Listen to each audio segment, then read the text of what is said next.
categories were found to be statistically significant. Under workers' rights and women's social rights, this one and that one, Europe did fare the best out of these regions, even though they didn't list these rights in their convention. And the Arab states scored the worst in all categories, even though they listed all of the rights pertaining to these variables in their charter.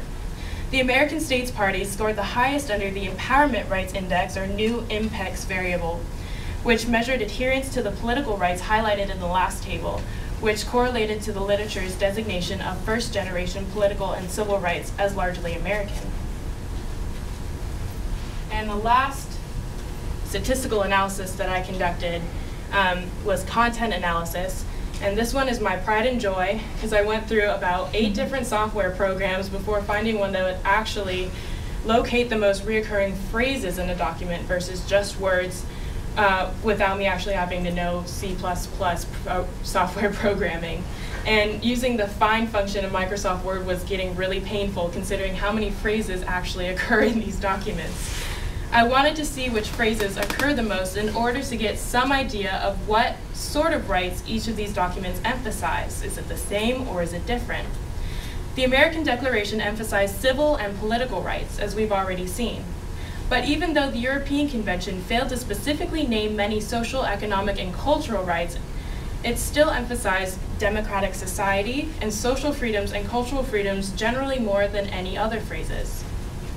The African and Arab charters were interesting in that they emphasized a set of rights non-existent in the American and European instruments that is coming to be referred to as third-generation rights, or solidarity rights.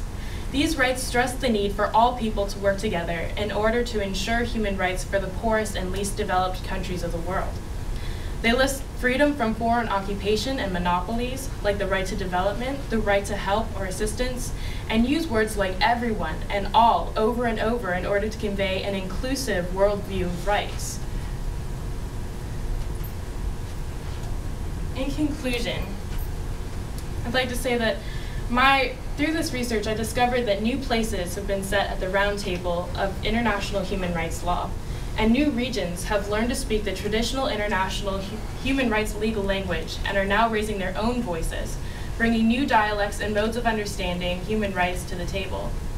As more regions of the world join this discussion, more people will be empowered to speak out against violations of their own human rights. As I said in the beginning, international human rights law is becoming universal. But I'd like to emphasize that international human rights law, like any law, was born out of a specific and complicated political circumstance, and it continues to change as circumstances continue to change. I don't believe this necessarily reflects the progressive development of humanity as a whole, but I'm sure that this is evidence of the advancement of our politics, simply, purely, and remarkably.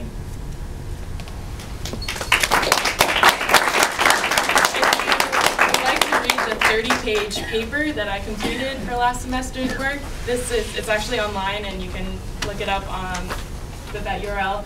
I would like to give a special thanks to Dr. Mary Anderson, who's not here, but she went out of her way to help me find the data on country practices, the Singrelli-Richards data set online, and Dr. Bruce Friesen, who helped refresh my memory on how to use SPSS, and Dr. James Beckman, who actually took over as my advisor when Dr. Rubley left the university.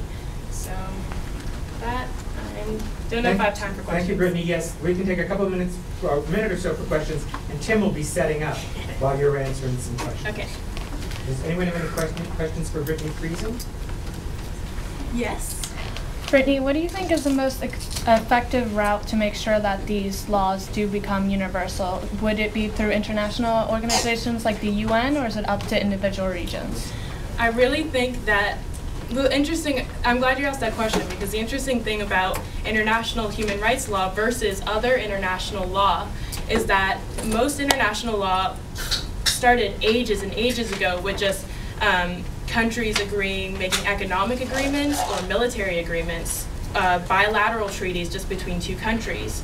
And international human rights law just started with this universal declaration. So instead of starting at the bottom and building up, it just started right at the top. And now we see it kind of filtering out. And I think that it's got to keep doing that. We're not going to get rid of international human rights law. It's not going anywhere. So I think more regions do need to produce their own definitions of human rights. And hopefully that'll start transferring into the public and down to the individual level. I think it's going to take a little while.